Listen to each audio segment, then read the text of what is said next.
Hold on. Did this man just say that this 15-year-old barely 3D left click and wait grind simulator is the best MMO, while there were games literally more advanced than this back in 2004, and when nowadays games have better graphics than the real world does? Yep, I said it. And I'm tired of pretending that it's not better than the other MMOs. Let's start off with the history of old school RuneScape and how did it even come to life. So anyone who played PC games back in the mid-2000s knows a thing or two about RuneScape. The game was massive back then, and it felt like every kid in the world was playing either RuneScape or World of Warcraft. It saw amazing success, and most of the player base would agree that the game peaked somewhere between 2006 and 2009. But starting from about 2010, things started to go downhill for the game, with many controversial updates being released. And in 2012, the game was effectively killed with the release of a completely revamped combat system, with most of the player base quitting soon after that. Due to this, there was now a huge demand for the older versions of the game to experience it again. At first, it started with the success of some private servers offering the previous era experiences, but in 2013, Jagex released the new servers on Real RuneScape, where you were able to play the 2007 iteration of the game. The game was not supposed to receive too much support from Jagex, as it was widely believed that it was just people wanting nostalgia, but it exceeded everyone's expectations. From 2016, the new server's player count was outperforming the main game,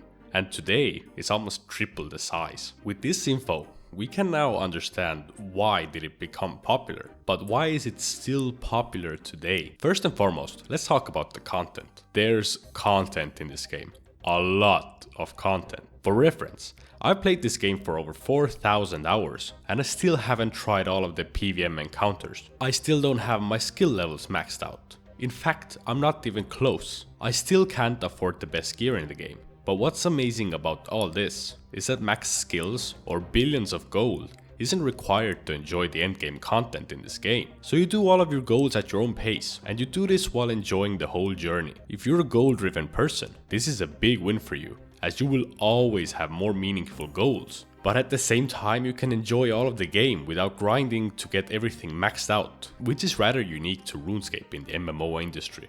Another rather unique trait is that the progression is not built around a specific storyline or a main quest. You can completely make up your own journey. As of today, there are 155 quests, each having different set of prerequisite skill levels or other quests, but you're free to do the quests in any order whatsoever. Oddly enough, I'd like to say that one of the biggest pros of the game is the combat system, or rather the simplicity of the combat system. Have you ever heard of the term less is more? I think it applies amazingly to old school RuneScape. People tend to have a tough time understanding how a so-called click game's combat can be challenging or interesting, as in other games, PvM is often standing in one place and spamming different abilities. So by logic, it would make sense that in this game, if there are no abilities, it means you just sit and wait to kill something.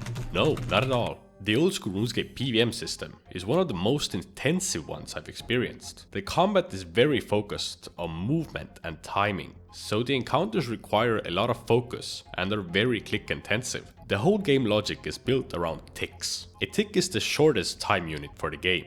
The game state refreshes just once per tick, which is every 0.6 seconds. Thanks to this, there's a term called tick perfection. That means you can be just 0.6 seconds off by timing in some situations and you're dead. For example, in the Chambers of Xeric raid, during solo runs, you must be tick perfect for long periods at a time, as the most efficient methods call for moving to specific places in the room at the exact same ticks as the boss would attack you, making it possible to do the raid with taking minimal damage. It is essential for a high level player in the game to understand the tick system, as there are many methods throughout the game requiring tick perfection, such as one tick switches in PvP, which means a player switches a part of his gear out and gets ready to special attack in just 0.6 seconds, which would make the special attack come unexpectedly for the opponent, because the game state only refreshes every 0.6 seconds. Another example is tick manipulation, such as 3-tick fishing, which is done by using some specific tricks on each tick. You can gain pretty much double the amount of experience doing the skill. Since tick manipulation is a very complex topic, I'm not going to go into any deeper into it in this video. If you would like me to make a video explaining the tick system in depth, let me know in the comments and we'll make it happen. Another very important thing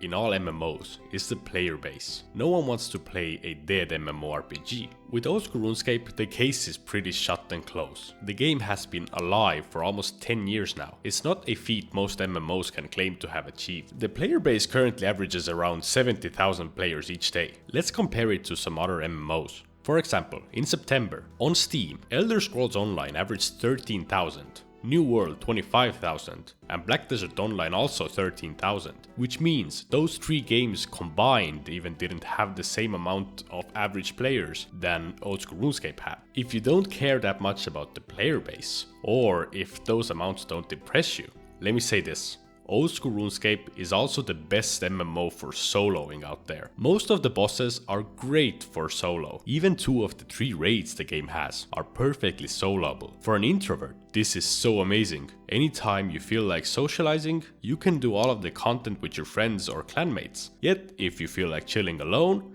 you can still do all of the same things. There's even a very popular account type called the Iron Man, which means you cannot trade other players, you cannot use the Grand Exchange, or what would in other games be called the auction house or trading post, and you must get everything self-sufficiently. Truly for the introverts. With all that being said, if you haven't really gotten into the game and you're thinking about giving it a try, here's a few tips for you. Tip number 1.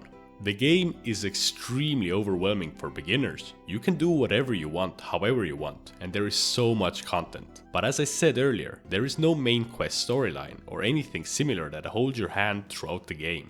The first time you complete the tutorial and get thrown into the game, you really don't know what to do. My advice is to try to get out of the linear progression idea and be open to exploring. As a first thing, you could try out different skills. For example, check the wiki for mining training progression guide. Get your pickaxe and go mine the copper and tin. Go fish, go woodcut. You will soon be comfortable with the game logic and UI, after which you should try to do a few of your first quests. Tip number 2. Use the wiki. Get into the habit of googling whatever you're interested in, plus putting OSRS in the end of the query, such as woodcutting training OSRS, runecrafting altar locations OSRS, and so on. The wiki is essential for every old school RuneScape player, since as mentioned before, there is nothing else to hold your hand throughout the game, so you must learn about the things from somewhere. For more complex things such as bosses, there are so many guides on YouTube by many content creators. So if you prefer video form content, that is definitely where you should look. Tip number 3. Do not use the official game client or the Steam client. Download RuneLite. Way over half of the player base uses RuneLite, and that's for a good reason. It is a client approved by Jagex and has so many quality of life features. If you want to learn more about RuneLite, you can check out this video by Azukayen. He gives a good overview of some of the useful features, so I don't have to go deeper into this in this video. Tip number 4. Don't start off by looking for the most efficient methods. The game is a lot more interesting for a beginner if you just explore with an open mind. As you get more experienced and if you're interested in it, you can up your efficiency. Once again, use the wiki. There is so much useful info for all the methods and activities. With all that info, I'm going to end the video. As always, if you enjoyed the video, drop a like, and if you're feeling extra generous, you could subscribe. If you have any interesting ideas you would like to see for the next video, please let me know in the comments and we'll make it happen. Thank you so much for watching. I'll see you guys in the next video.